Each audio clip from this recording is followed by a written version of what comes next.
Friends, आज हम बात कर रहे हैं सुजलॉन एनर्जी की। सुजलॉन एनर्जी में लगता है आने वाले समय में कुछ बड़ा होने वाला है। उसके पीछे वजह यह है कि लगातार बहुत सारे डिसीजन लिए जा रहे हैं मैनेजमेंट की तरफ से। एक बहुत बड़ा और डिसीजन लिया गया है। क्या है वो डिसीजन और क्या है उसके आगे के परिणाम, जानेंगे इस वीडियो के माध्यम से। फ्रेंड्स, जिस तरह से लगातार बहुत सारे निर्णय लिए जा रहे हैं उससे एक बात तो समझ में आ रही है कि वाकई मैनेजमेंट बहुत कोशिश कर रहा है इस कंपनी को फिर से नंबर 1 बनाने के लिए। वैसे तो आपने देखा ही होगा इंडिया में नंबर 1 ऑलरेडी है, लेकिन बहुत ज़्यादा लॉस में फंसी हुई कंपनी है। लेकिन उस कमी को अब वो कम करने की कोशिश करे, उस जिस दलदल में वो फंसे हुए उसमें से बाहर निकलने की पूरी कोशिश करें। तो यहाँ पे एक बड़ी अपडेट है, उसको डिस्कस करेंगे। साथ में विंड एनर्जी सेक्टर के लिए एक माइलस्टोन अचीवमेंट हुआ है, क्या है वो खबर, उसको देखेंगे और जानने की कोशिश करेंगे कि ऐसा क्या कारनामा हुआ है। फ्रेंड्स, जिस तरह से ये अपडेट निकल गया उससे एक बात समझ में आ रही है कि आने वाले समय में वाकई में विंड एनर्जी मेन परंपरागत ऊर्जा की जगह ले सकता है। और फ्रेंड्स, ये कमाल बहुत जल्द हो भी सकता है। जिस तरह से गवर्नमेंट ने निर्णय लिया है कि आने वाले समय में जीरो कार्बन पॉलिसी पे जाना है, तो विंड एनर्जी उसका एक बहुत बड़ा जरिया बन सकता है। और इसीलिए बहुत बड़े बड़े नए प्लेयर भी इस सेक्टर में एंट्री कर चुके। और यहाँ पे सुजलॉन एनर्जी अपनी पकड़ को कम करने की कोशिश नहीं कर रहा है, बल्कि उसको और मजबूत करने की कोशिश करे एक सेक्टर में। तो बड़ी अपडेट है, उसको डिस्कस करेंगे और जानने की कोशिश करेंगे क्या आने वाले समय में वाकई में सुजलॉन एनर्जी के दिन पलट सकते हैं। क्या यह स्टॉक जो एक समय 400 के आसपास ट्रेड करता है, क्या फिर से उस जगह जा सकता है। तो सारी संभावनाओं को तलाशेंगे इस वीडियो के माध्यम से। साथ में ऊर्जा ग्लोबल को भी डिस्कस करेंगे। ऊर्जा ग्लोबल में आगे क्या संभावना बन रही है उसको भी एक बार देखेंगे। लेकिन फ्रेंड, उससे पहले अगर आप पहली बार हमारे चैनल पर आए तो चैनल को सब्सक्राइब कर दीजिए, एक बेल आइकॉन दबा दीजिए ताकि जब भी नया वीडियो बने पहला नोटिफिकेशन आपको मिले। वीडियो पसंद आए तो लाइक शेयर जरूर कीजिए। चलो फ्रेंड, वीडियो स्टार्ट करते हैं। मैं हूँ आपका दोस्त SB दवे और हमारे अपने चैनल ऑनलाइन कमाई में आपका बहुत बहुत स्वागत है। फ्रेंड्स, अगर बुधवार के कारोबार को डिस्कस करते हो तो सुजलॉन एनर्जी का स्टॉक 11.25 पर था, जहाँ पे 0.88% की हमें गिरावट देखने को मिली। और इस गिरावट के पीछे वजह है FII, जो ऑलरेडी हमने डिस्कस भी किया है कि FII लगातार अपनी बिकवाली कर रहे हैं। और इसके पीछे सबसे बड़ी वजह बनी है क्रूड ऑयल। क्रूड ऑयल की प्राइस बढ़ने की वजह से FII ने फिर से बिकवाली शुरू कर दी है और बहुत सारे पेनी स्टॉक है जिसमें अब गिरावट देखने को मिल रही है। लेकिन हमें लॉन्ग टर्म का नजरिया देखना है। सुजलॉन के लिए बहुत ही बड़ी खबर निकल के आ रही है। अब यहाँ पे सुजलॉन एनर्जी ने फिर से प्लान किया है 3000 करोड़ रुपीज़ की रीफाइनेंस के लिए, यानी एक बड़ी अमाउंट लेना चाहते हैं किसी बड़े लेंडर्स के माध्यम से 3000 करोड़ रुपीज़ की, और अपना जो पुराना कर्ज है, जो लोन है, उसको वो चुकाना चाहते हैं।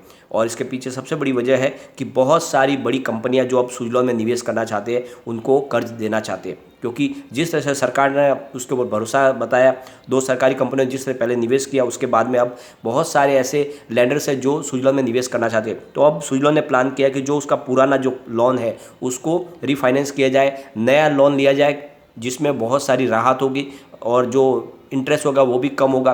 तो उनके पास से 3000 करोड़ रुपीज़ का नया फंड रेज किया जाएगा और उस फंड को पुराने कर्ज को चुकाने में काम में लिया जाएगा। साथ में जो उनकी ऑर्डर बुक है उसको भी पूरा करने में काम में लिया जाएगा। तो कंपनी फिर से 3000 करोड़ रुपीज़ का एक नया फंड रेजिंग करने जा रही है। और ये एक बहुत बड़ी खुशखबरी है, क्योंकि जिस तरह से कंपनी अपने कारोबार को पटरी पर लाने की कोशिश कर रही है, इससे पहले आपने देखा ही होगा कि कंपनी ने 4100 करोड़ रुपये की और फंड रेजिंग की थी और इसके लिए 2 सरकारी कंपनियों से पैसे लिए और उसके बदले में प्रमोटर ने अपनी हिस्सेदारी दी और इस फंड का इस्तेमाल भी अपने कारोबार को आगे बढ़ाने में कर रहे हैं। एक तो इसके पास जो ऑर्डर बुक है बहुत मजबूत है, इनके पास लगातार ऑर्डर बने हुए हैं और ऐसे में इनको पैसे की बहुत ज़्यादा ज़रूरत है कारोबार को आगे बढ़ाने के लिए। और सरकार ने भी कह दिया है कि विंड एनर्जी सेक्टर में आगे चलना है, तो अब इन्होंने भी कमर कस ली है कि कैसे भी करके इस सेक्टर में आगे बढ़ा जाए। और इसीलिए आपने देखा होगा कि सरकार ने भी उनको एक तरह से बेल आउट पैकेज दिया, 2 सरकारी कंपनियों को इनके साथ में जोड़ा और इसी वजह से इसका कारोबार अब तेज़ी से आगे बढ़ेगा। तो ये एक बड़ा पॉजिटिव निर्णय लिया गया। अब यहाँ पे एक विंड पावर सेक्टर के लिए एक माइलस्टोन अचीवमेंट हुआ है।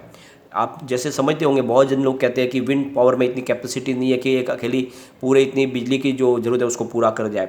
तो ये हो चुका है, US में हुआ है। US में विंड पावर के माध्यम से जो बिजली का उत्पादन हुआ, उसने जो उसकी परंपरागत ऊर्जा है, जो यानी कि कोल से जो निर्माण होती है और जो न्यूक्लियर पावर से, उसको भी पीछे छोड़ दिया है।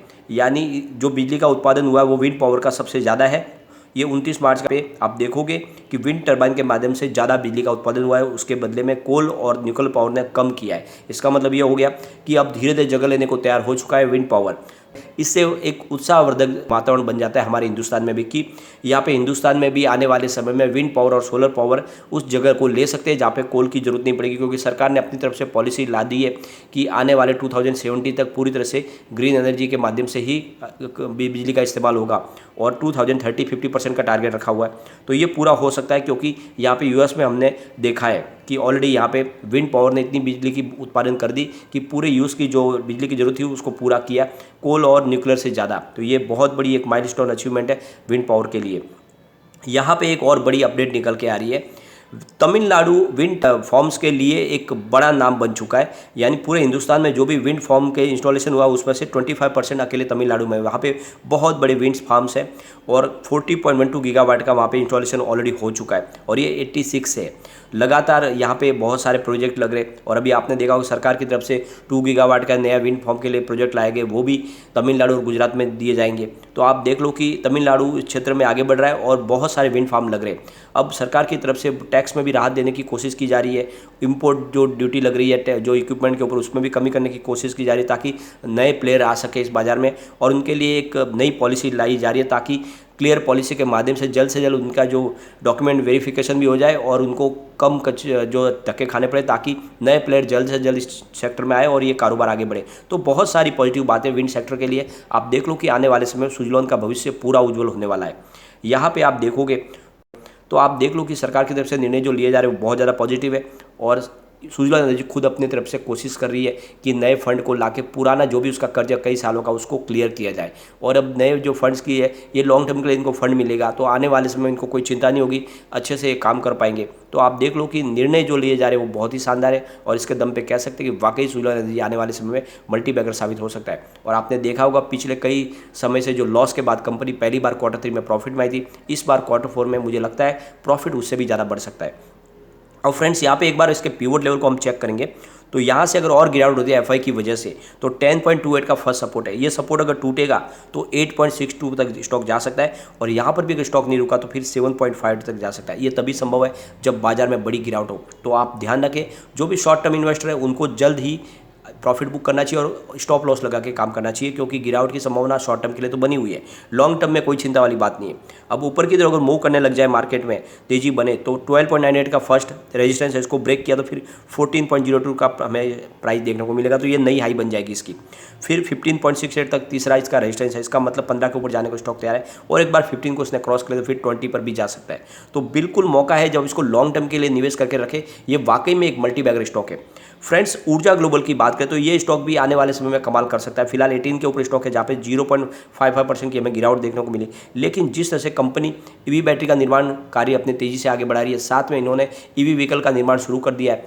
इन्होंने 2 ऑलरेडी प्लांट लगा दिए और इन प्लांट के माध्यम से अभी इनके खुद के ईवी व्हीकल बनने शुरू हो चुके हैं। तो आने वाले समय ये कंपनी कमाल करेगी और इनका पुराना जो बिजनेस है सोलर रूफटॉप का और सोलर स्ट्रीट लाइट का, वो काम का तो तेज़ी से चल ही रहा है। इन्होंने अब ऊर्जा केंद्र भी खोलने शुरू कर दिया ताकि हर छोटे गांव में अपने प्रोडक्ट को बेच पाए। तो जो निर्णय लिए जा रहे हैं बहुत ज़्यादा पॉजिटिव, एक छोटी सी कंपनी आगे जाके ये भी कमाल कर सकती है।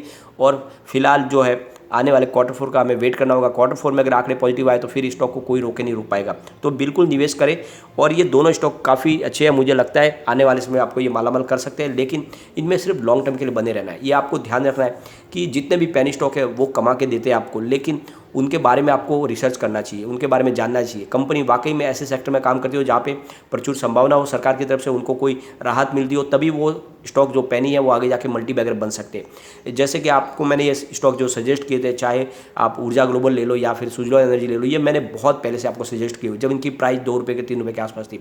आपको काफ़ी अच्छा रिटर्न मिल रहा है, ये इन्होंने बहुत शानदार रिटर्न दिया भी है। कुछ लोग ऐसे होते हैं जो ऊपर के लेवल में फंस जाते हैं, उनको लगता है फिर सर आपने हमको फंसा दिया, लेकिन मैं ये आज से आपको नहीं बता रहा हूँ। ये स्टॉक मैं बहुत पहले से बता रहा हूँ। बहुत सारे स्टॉक है जो आप कोई भी उठा के देख सकते हैं, चाहे आप रिलायंस पावर ले सकते हो, ट्राइडेंट लिमिटेड ले सकते हो, ये सब 2 रुपये 3 रुपये से मैंने आपको सजेस्ट किए हुए। अब वो स्टॉक कहाँ पे पहुँच गए, आपको 3 गुना 4 गुना बहुत ज़्यादा रिटर्न दे चुके हैं। तो कोई चिंता वाली बात नहीं, ये स्टॉक फिर से आने वाले समय बहुत ही अच्छा रिटर्न देंगे और समय समय पर यहाँ पे गिरावट भी होगी, उसमें आपको मौके का फायदा उठाना होता है, डिप में खरीदारी करनी होती है, तो आने वाले समय आपको अच्छा खासा रिटर्न मिलेगा। लेकिन फ्रेंड कोई भी इन्वेस्टमेंट करने से पहले अपने फाइनेंशियल एडवाइजर से एक बार भी ले ले या अपना खुद का रिसर्च करें, क्योंकि मैंने वीडियो आपके एजुकेशनल पर्पज के लिए ही बनाया। वीडियो पसंद आए तो लाइक शेयर जरूर कीजिए और चैनल को सब्सक्राइब कर दीजिए।